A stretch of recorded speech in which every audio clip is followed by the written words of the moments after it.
नमस्कार दोस्तों, डेट है आज की 27 जुलाई 2021 और स्वागत है आपका एटोरियल डिस्कशन में।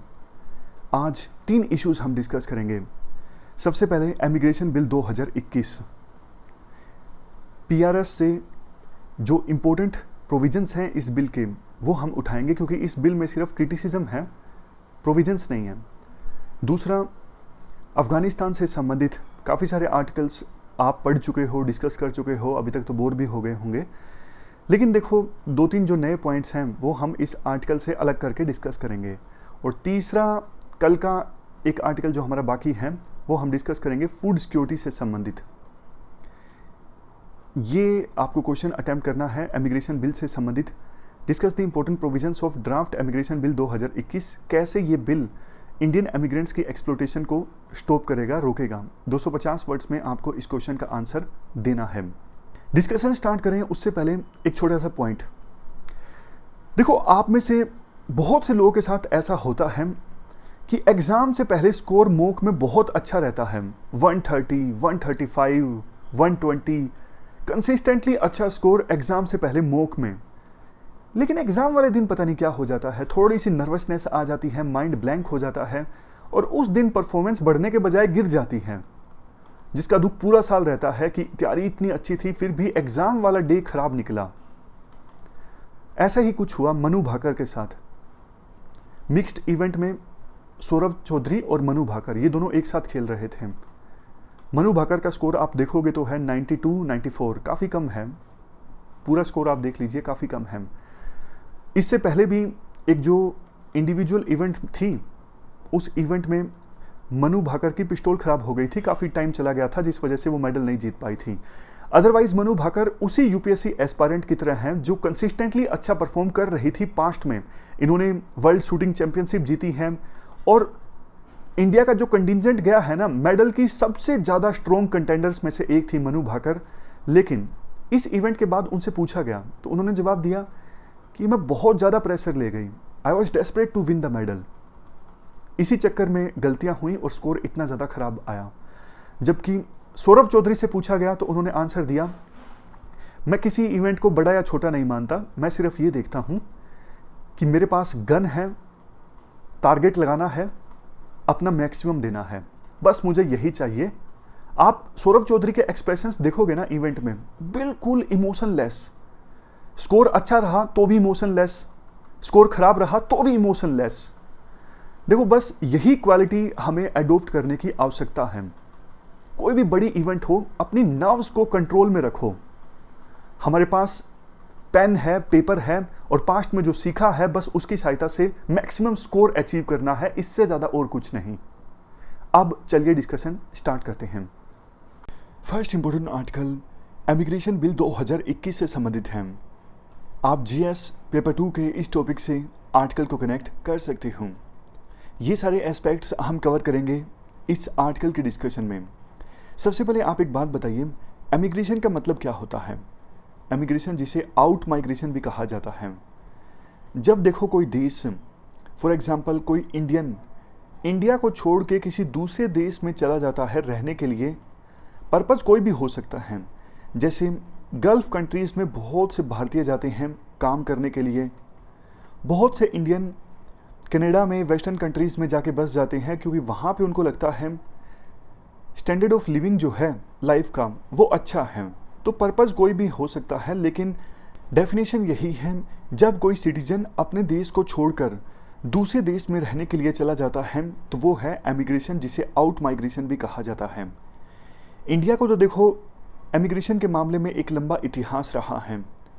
2nd सेंचुरी बीसी में अलेक्जेंडर ने इंडिया के ऊपर अटैक किया था, बहुत से इंडियंस को वापस ले गया था अलेक्जेंडर सेंट्रल एशिया में एंड यूरोप में। इसके बाद एंशियंट ईरा में और मेडिवल ईरा में भी बहुत से स्लेव्स, मर्सनरीज जो पैसे के लिए काम करते हैं, पिलग्रिम्स यानी तीर्थयात्री, आर्टिसंस, कारीगर लोग, ये लोग इंडिया को छोड़ के दूसरे देश में चले गए रहने के लिए। यानी एवोल्यूशन इवोल्व होता गया इंडिया में।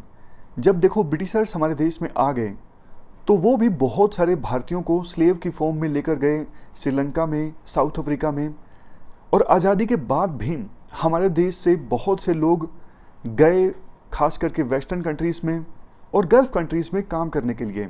लेकिन देखो, ये जो भारतीय दूसरे देश में काम करने के लिए जाते हैं ना, खास करके गल्फ कंट्रीज़ में, इन्हें बहुत सारी प्रॉब्लम्स का सामना करना पड़ता है। एक तो इन्हें रिक्रूटमेंट चार्ज बहुत देना पड़ता है। बीच में मीडिएटर होते हैं, यानी एजेंट होते हैं, जो बोलते हैं कि हम आपको जॉब दिलवा देंगे कतर में या फिर सऊदी अरेबिया में, और इसके लिए आपको 1.5 लाख रुपए देने पड़ेंगे, 2 लाख रुपए देने पड़ेंगे। यानी रिक्रूटमेंट चार्ज काफ़ी हैवी होता है। कॉन्ट्रैक्ट को बदल दिया जाता है।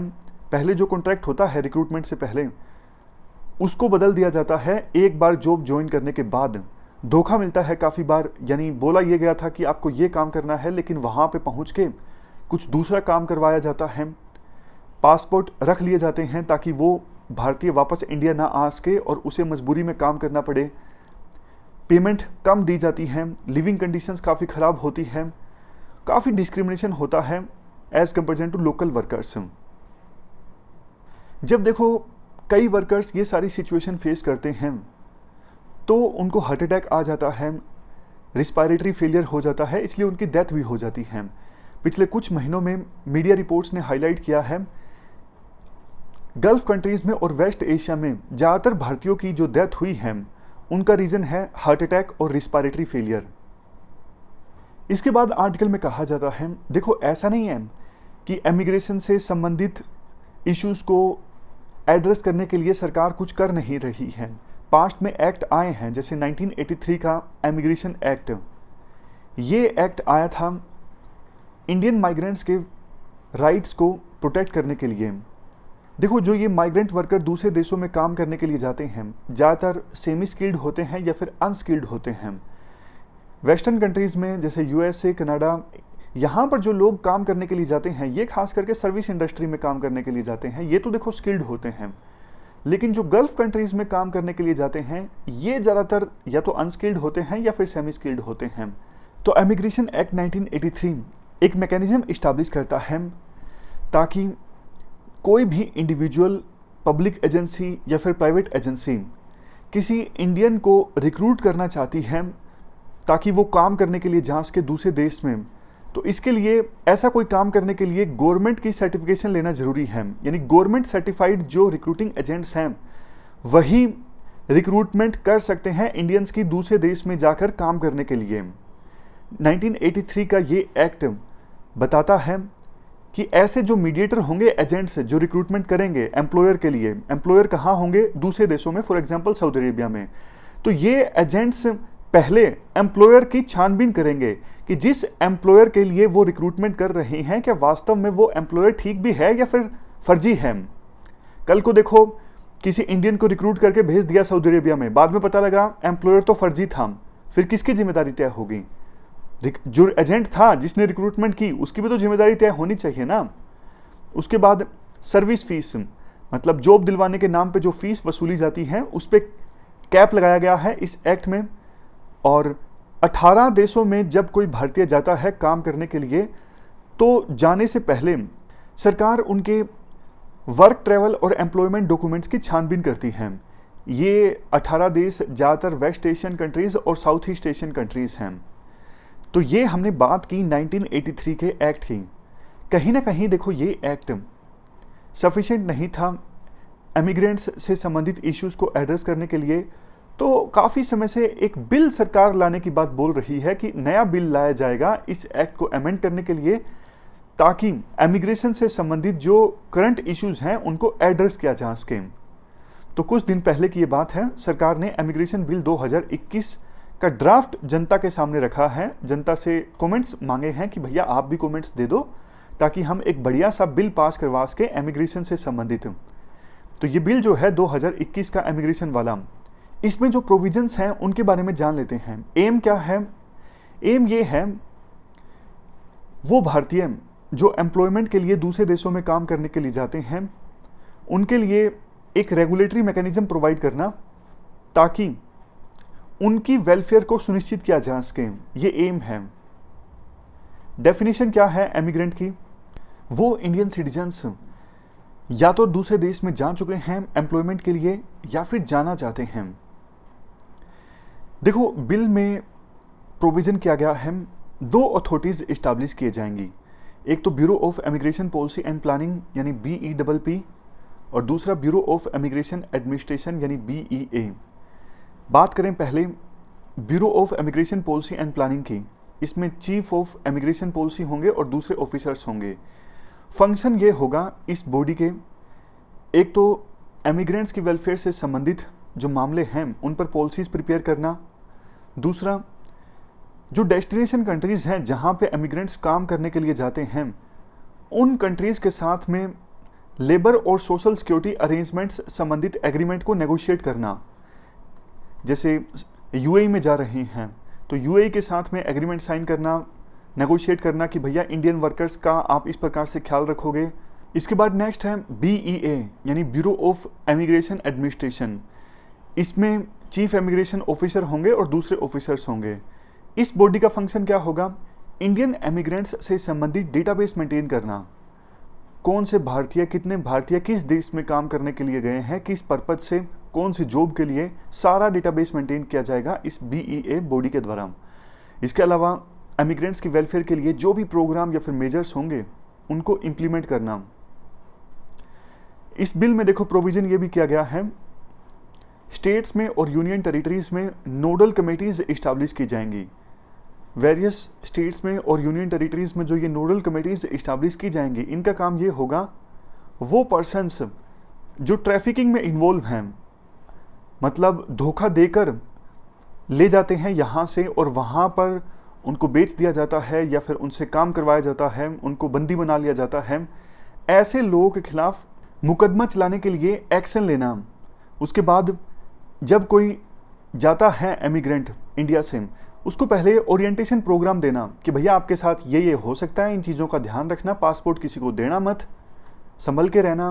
तो एक ओरिएंटेशन प्रोग्राम जाने से पहले। इसके बाद ह्यूमन रिसोर्स एजेंसीज के बारे में बताया गया है। ये वो एजेंसीज होती हैं जो इंडिया में रिक्रूटमेंट करती हैं दूसरे देशों में जॉब्स के लिए, यानी जॉब्स दिलवाती हैं भारतीयों को दूसरे देशों में। इन एजेंसीज का रजिस्टर होना जरूरी है कॉम्पिटेंट अथॉरिटी के पास और 5 साल के लिए रजिस्ट्रेशन वैलिड होगा। अगर इन एजेंसीज के द्वारा गलती की जाती है तो रजिस्ट्रेशन कैंसिल किया जा सकता है। गलती जैसे सर्टिफिकेट में गलत फैक्ट्स हों या फिर सेंट्रल गवर्नमेंट को लगता है एजेंसी का रजिस्ट्रेशन कैंसिल होना जरूरी है दूसरे देश के साथ अच्छे रिश्ते मेंटेन करने के लिए या फिर जनरल पब्लिक के इंटरेस्ट में, और अगर ऐसी किसी एजेंसी का सर्टिफिकेट कैंसिल किया जाता है कॉम्पिटेंट अथॉरिटी के द्वारा तो इसके खिलाफ जो अपील जाएगी वो सेंट्रल गवर्नमेंट के पास ही जाएगी। तो कुल मिला के देखो काफ़ी सारे अच्छे अच्छे प्रोविजंस हैं इस बिल में। एक नई इमिग्रेशन पॉलिसी डिवीजन इस्टेब्लिश करता है ये बिल, हेल्प डेस्क और वेलफेयर कमेटीज इस्टेब्लिश करता है। जो मैन पावर एजेंसीज हैं यही ह्यूमन रिसोर्स एजेंसीज, इनको माइग्रेंट्स को डिपार्चर से पहले प्री डिपार्चर ब्रीफिंग देनी होगी कि आपको कहाँ पे जाना है, किससे मिलना है। सबसे लास्ट में वो ब्रोकर्स या फिर बिचौलिए जो जॉब दिलवाते हैं उनकी अकाउंटेबिलिटी को फिक्स करता है ये बिल। लेकिन देखो इस बिल में काफ़ी सारी कमियां भी हैं। क्रिटिसिज्म की बात अब हम करते हैं। ये बिल जो है माइग्रेंट्स, उनकी फैमिलीज़ के ह्यूमन राइट्स पर ध्यान नहीं देता है। एग्जाम्पल दिया जाता है एक छोटे से देश फिलीपींस का। फिलीपींस का जो इमिग्रेशन संबंधित कानून है ना वो रिकॉग्नाइज करता है फिलीपींस के वर्कर के राइट्स को, डिग्निटी को और फिलीपींस के सिटीजन्स की फ्रीडम को। लेकिन इंडिया का जो इमिग्रेशन संबंधित बिल है उसमें प्रोविजंस तो काफ़ी अच्छे हैं लेकिन वर्कर्स के ह्यूमन राइट्स पर ध्यान नहीं दिया गया है। नेक्स्ट, ये जो बिल है ये देखो ह्यूमन रिसोर्स एजेंसीज को आज़ादी देता है कि वो वर्कर्स से सर्विस फीस वसूल सकते हैं दूसरे देश में जॉब दिलवाने के नाम पर, और ये फीस की जो लिमिट है भाई कितनी फ़ीस वसूली जा सकती है वर्कर्स से दूसरे देश में जॉब दिलवाने के नाम पर, उसकी लिमिट भी यही एजेंसीज तय करेंगे। जबकि देखो international labour organisation, private employment agencies convention 181 और ILO के general principles and operation guidelines for fair recruitment ये बोलती हैं कि जो एम्प्लॉयर है वो वर्कर्स का खर्चा वहन करेगा। मान लीजिए सऊदी अरेबिया का कोई एम्प्लॉयर है ABC, वो रिक्रूट कर रहा है इंडिया के किसी सिटीजन को, तो इंडिया का सिटीजन सऊदी अरेबिया में जा रहा है काम करने के लिए, सारा फ्लाइट का खर्चा सब कुछ वो एम्प्लॉयर वहन करेगा। लेकिन इसे इम्प्लीमेंट करने के लिए बिल में कोई प्रोविज़न नहीं किया गया है। जैसा हमने पहले भी डिस्कस किया, सऊदी अरेबिया में काम दिलवाने के नाम पर एजेंसीज़ के द्वारा $1560 ले लिए जाते हैं और कतर में जॉब दिलवाने के नाम पर $1156 तक ले लिए जाते हैं। इसका देखो इम्पैक्ट पता क्या पड़ता है। अब कोई गरीब वर्कर है, इतनी फीस देकर जाता है, उसको लगता है कि सऊदी अरेबिया में काम करने के लिए जाऊंगा, वहाँ पे सैलरी अच्छी मिल जाएगी, भविष्य सुखद हो जाएगा, लेकिन वहाँ पर भी प्रॉब्लम्स का सामना करना पड़ता है। ऑलरेडी उसने लोन लेकर fees the man power agencies को और वहाँ पे भी सैलरी अच्छी नहीं मिल पा रही है, तो कर्ज के बोझ तले वो वर्कर दब जाता है। ऑलरेडी कर्ज ले लिया है जॉब के लिए, अब वहाँ पे एक्सप्लॉयटेशन स्टार्ट हो गया है, काम ज़्यादा करवाया जाता है, वर्किंग कंडीशंस अच्छी नहीं है, फिर भी वो वर्कर जॉब नहीं छोड़ पाता, क्योंकि उसे ये लगता है कि जॉब छोड़ दी तो ऑलरेडी जब इंडिया में जो मैंने कर्ज लिया था वो मैं कर्ज नहीं चुका पाऊंगा, तो इसलिए सिचुएशन वर्कर की और भी ख़राब हो जाती है। इसलिए ये जो पैसे हैं ना जॉब दिलवाने वाले, ये एम्प्लॉयर को वहन करने चाहिए। इसके बाद नेक्स्ट क्रिटिसिज्म है faulty provision of punishment. Bill बोलता है कि वो वर्कर्स जो इस बिल के प्रोविजंस को वायलेट करेंगे उनके पासपोर्ट को कैंसिल किया जा सकता है, सस्पेंड किया जा सकता है और उनको 50,000 तक का उनके ऊपर फाइन भी लगाया जा सकता है। राइटर ये बोलते हैं, देखो जो ये वर्कर होते हैं वो मजबूरी में काफ़ी बार उन्हें गलत काम करना पड़ता है। वो अनरजिस्टर्ड ब्रोकर्स के थ्रू जॉब करने के लिए चले जाते हैं दूसरे देशों में, या फिर टूरिस्ट वीज़ा पे चले जाते हैं, कई बारी गलत वीज़ा पे चले जाते हैं। लेकिन देखो ये जो काम किए जाते हैं ना वर्कर्स के द्वारा, या तो वो अनअवेयर होते हैं कि ऐसा करना गलत है, या फिर रिक्रूटर के इन्फ्लुएंस में आके वो ऐसा कर लेते हैं। एम्प्लॉयर उनको बोलता है आ जाओ ऐसे कोई दिक्कत नहीं है, सही रास्ता है, तो वो भी जॉब के लिए कई बार ऐसे काम कर लेते हैं। लेकिन इसके लिए उनको इतनी सज़ा देना कि हाँ आपका पासपोर्ट ही कैंसिल कर दिया जाएगा, ये इंटरनेशनल ह्यूमन राइट्स स्टैंडर्ड्स के अगेंस्ट हैं, माइग्रेंट्स और उनकी फैमिलीज़ के राइट्स के अगेंस्ट हैं। इसका परिणाम देखो ये निकल सकता है, मान लीजिए कोई रिक्रूटर है यूएई का, उसने पहले तो किसी इंडियन सिटीजन को बोल दिया कि आप टूरिस्ट वीज़ा पे आ जाओ, कोई दिक्कत नहीं है, लेकिन वहाँ पे जब वो वर्कर पहुँच गया तो वही रिक्रूटर धमकी देने लगा, अगर ठीक से काम नहीं करोगे या अगर काम नहीं करोगे तो मैं इंडिया की सरकार को बता दूंगा कि तुम टूरिस्ट वीज़ा पे आए हो, तुमने गलती की है, और उनको पता लग गया तो तुम्हारा पासपोर्ट हमेशा के लिए कैंसिल हो जाएगा। मतलब जो रिक्रूटर है वो इन प्रोविजंस का मिसयूज कर सकते हैं वर्कर्स को ब्लैकमेल करने के लिए। इवन पब्लिक ऑफिशियल्स के द्वारा भी एमिग्रेंट्स को तंग किया जा सकता है। लास्ट में ये कहा गया है ये जो बिल है ये जेंडर डायमेंशन को भी एड्रेस नहीं करता। देखो ज़्यादातर जो ये एम्प्लॉयमेंट एजेंसीज़ हैं ना, ये मेल को जॉब दिलवाती हैं, महिलाओं को जॉब दिलवाने के लिए लिमिटेड एजेंसीज़ हैं, और महिलाओं को जॉब मिलती भी है दूसरे देशों में तो इनफॉर्मल सेक्टर में ज़्यादा मिलती है, और इनफॉर्मल सेक्टर में सेक्सुअल अब्यूज़ ये सब होने का रिस्क ज़्यादा रहता है। सबसे लास्ट क्रिटिसिज्म ये है, वर्कर्स की वेलफेयर के लिए जो ये बॉडीज़ होंगी उनमें वर्कर्स की रिप्रेजेंटेशन काफ़ी कम है, तो वर्कर्स की रिप्रेजेंटेशन होगी तभी तो ये बॉडीज़ एमिग्रेंट्स की वेलफेयर से संबंधित अच्छी पॉलिसीज़ बना सकेंगी। लास्ट में कंक्लूजन में ये कहा जाता है, देखो एमिग्रेंट्स बहुत सारे चैलेंजेस का सामना करते हैं दूसरे देशों में जब वो काम करने के लिए जाते हैं, तो बिल ऐसा होना चाहिए कि वर्कर्स की डिग्निटी, ह्यूमन राइट्स, ये सब चीज़ें प्रोटेक्ट हों। तो ये हमने पूरा आर्टिकल डिस्कस किया। चलते हैं नेक्स्ट आर्टिकल अफगानिस्तान से संबंधित है। आप जीएस पेपर 2 के इस टॉपिक से आर्टिकल को रिलेट कर सकते हो।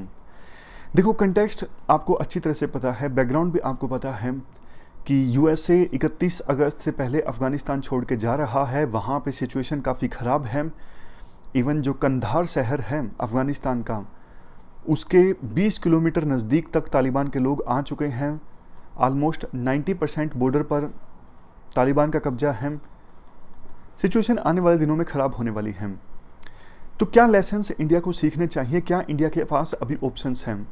देखो इंडिया ने तालिबान के साथ कॉन्टैक्ट किया, अच्छी बात है, लेकिन तालिबान के हाथ में सत्ता आ जाती है तो तालिबान क्या इंडिया की बात मानेगा या फिर इंडिया की इन्वेस्टमेंट सुरक्षित रहेगी? ये सब देखो इस बात पर डिपेंड करता है कि पाकिस्तान का इन्फ्लुएंस कितना ज़्यादा है तालिबान के ऊपर। तो सिर्फ इस चीज़ से इंडिया सेटिस्फेक्शन नहीं ले सकता कि हाँ तालिबान से हमने बात की है तो हमारा काम ख़त्म हो गया। 1996 से लेके 2001 के बीच जब देखो तालिबान के हाथ में सत्ता थी ना अफगानिस्तान में, तो उस समय नॉर्दर्न अलायंस जो तालिबान के खिलाफ लड़ाई लड़ रहा था उनको इंडिया ने सपोर्ट किया था।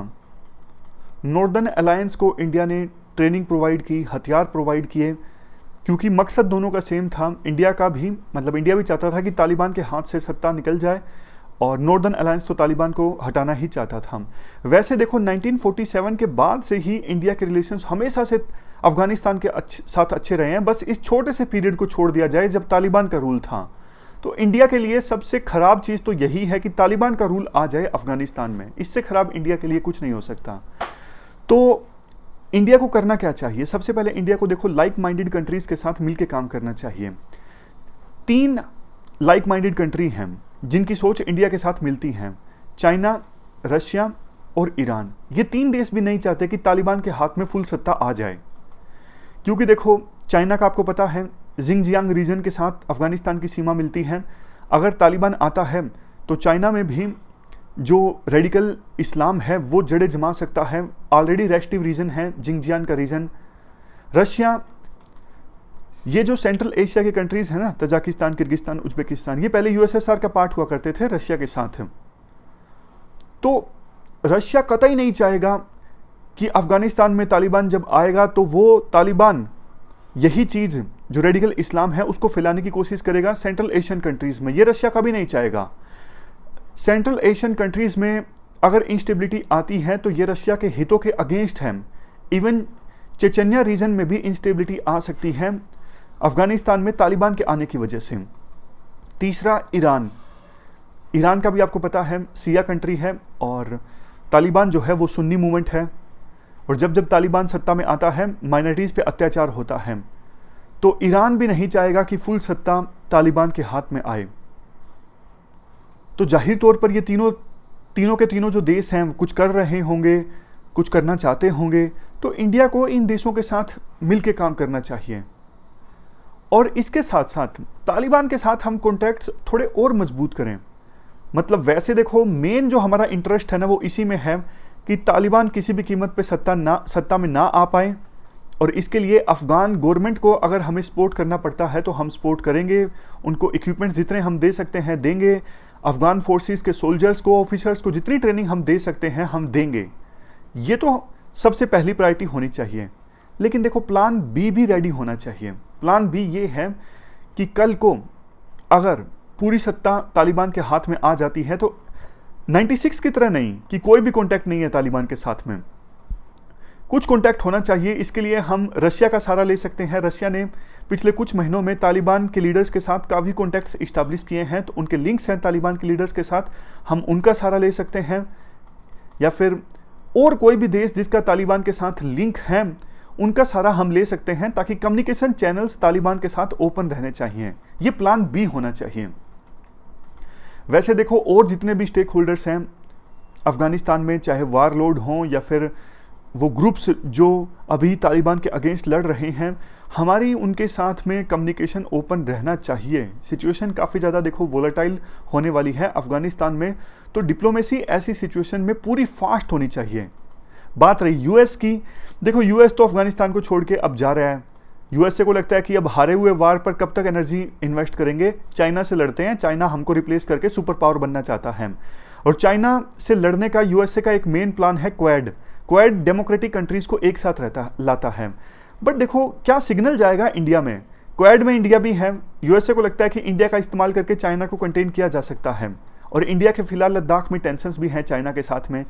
लेकिन जिस हिसाब से यूएसए अफगानिस्तान को छोड़ के जा रहा है, तो क्या इंडिया यूएस पर रिलाई कर सकता है कि कल को अगर चाइना के साथ युद्ध हो भी जाता है तो यूएसए हमारा साथ देगा? कम से कम देखो जिस प्रकार से यूएसए अफगानिस्तान को एकदम से छोड़ के गया है ना, लगता नहीं कि कल को युद्ध की सिचुएशन में यूएसए इंडिया का भरपूर साथ देगा। तो ये इशू है जो हमने समझा कि अफगानिस्तान सिचुएशन से क्या लेसन सीखने की आवश्यकता है और क्या ऑप्शंस हैं इंडिया के पास। चलते हैं आगे। इसके बाद नेक्स्ट आर्टिकल फूड सिक्योरिटी से संबंधित है। आप जीएस पेपर 3 के इस टॉपिक से आर्टिकल को रिलेट कर सकते हो। ये एस्पेक्ट्स हम कवर करेंगे इस आर्टिकल के डिस्कशन में। हाल ही में एक रिपोर्ट रिलीज हुई, the state of food security and nutrition in the world.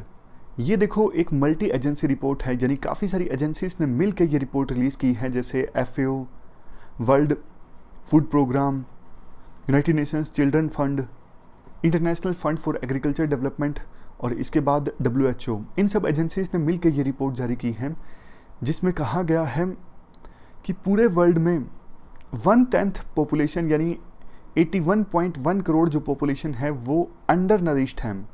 ये पिछले साल की बात है, यानी 2020 की। ग्लोबल हंगर इंडेक्स 2021 के अनुसार वो बच्चे जो वेस्टिंग का शिकार हैं और जिनकी एज 5 साल से कम है, ऐसे बच्चे सबसे ज़्यादा इंडिया में ही हैं। वेस्टिंग का शिकार मतलब वो बच्चे होते हैं जिनका हाइट के हिसाब से वेट नहीं बढ़ पाता। रिपोर्ट, ये जो ग्लोबल हंगर इंडेक्स रिपोर्ट है, ये इंडिया को सीरियस कैटेगरी में रखती है। इंडिया को स्कोर दिया गया है 27.2।